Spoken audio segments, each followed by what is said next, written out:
चिंता एक ऐसी चीज है कि आपको पता नहीं चलता है कि कब आपको डिप्रेशन में ले जाता है, कब आपके जीवन को रोक देता है।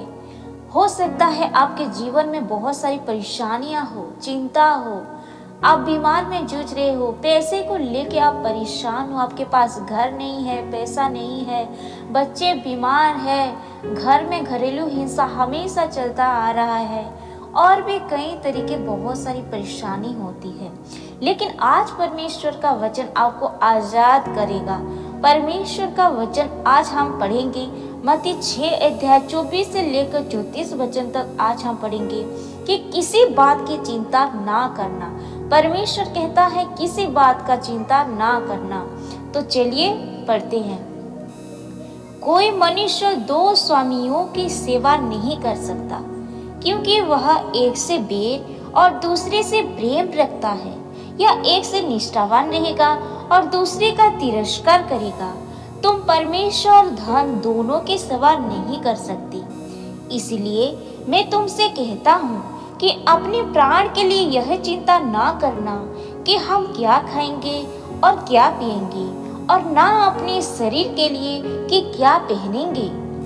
क्या प्राण भोजन से और शरीर वस्त्र से बढ़कर नहीं? आकाश के पक्षियों को देखो, वे ना बोते हैं, ना काटते हैं और ना खेतों में बटोरते हैं, तो भी तुम्हारा स्वर्गीय पिता उनको खिलाता है। क्या तुम उनसे अधिक मूल्य नहीं रखते? तुम में कौन है जो चिंता करके अपने जीवन काल में एक घड़ी भी बढ़ा सकता है? और वस्त्र के लिए क्यों चिंता करती हो? सोचनों के फूलों पर ध्यान करो कि वे कैसे बढ़ते हैं। वे ना तो परिश्रम करते हैं, ना काटते हैं। तो भी तुमसे कहता हूँ कि सुलेमान भी अपने सारे वैभव में से उनमें से किसी के समान वस्त्र पहने हुए ना था।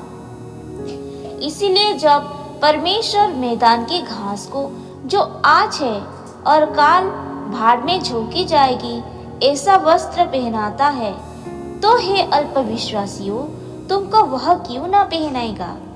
इसलिए तुम चिंता करके यह ना कहना कि हम क्या खाएंगे या क्या पिएंगे या क्या पहनेंगे, क्योंकि अन्य जाति इन सब वस्तुओं की खोज में रहती है, और तुम्हारा स्वर्गीय पिता जानता है कि तुम्हें ये सब वस्तुएं चाहिए।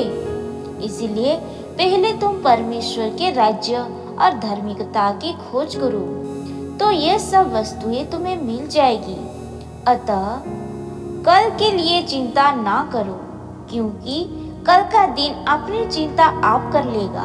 आज के लिए आज ही का दुख बहुत है।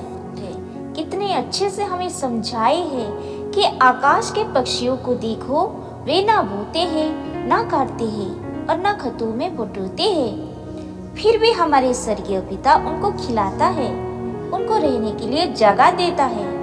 तो प्रियो, हम तो उन पक्षियों से भी अधिक मूल्य रखते हैं। तो परमेश्वर हमें अपनी जरूरत को पूरा करने के लिए जो चाहिए हमें, वो क्यों ना देंगे?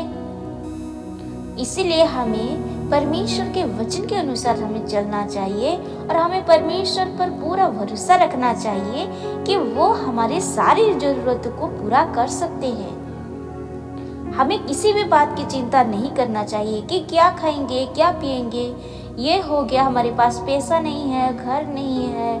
किसी भी बात की चिंता हमें नहीं करना चाहिए, क्योंकि जो इस संसार को बनाने वाला परमेश्वर है, हमें बनाने वाला परमेश्वर है, छठवां दिन में परमेश्वर ने हमें अपनी स्वरूप में बनाई है और सारे संसार को 6 दिन में बना डाले। पेड़ पौधे, पक्षी, घरेलू पशु, सब कुछ, सूर्य, तारा, चंद्रमा, सब कुछ। तो वो क्या हमारी जरूरत को पूरा नहीं कर सकते? परमेश्वर से हमें विश्वास रखना चाहिए मेरे प्रियो, और हमारी सारी चिंता परमेश्वर को दे देना चाहिए, और हम किसी भी बात की चिंता नहीं करना चाहिए, क्योंकि परमेश्वर का वचन कहता है कि सबसे पहले हमें परमेश्वर के राज्य के और धार्मिकता की खोज करना चाहिए, तो हमें ये सारे वस्तुएं मिल जाएगा ये परमेश्वर का वचन कहता है। और काल की चिंता काल के लिए हमें छोड़ देना चाहिए और हमेशा परमेश्वर के वचन के अनुसार चलना चाहिए।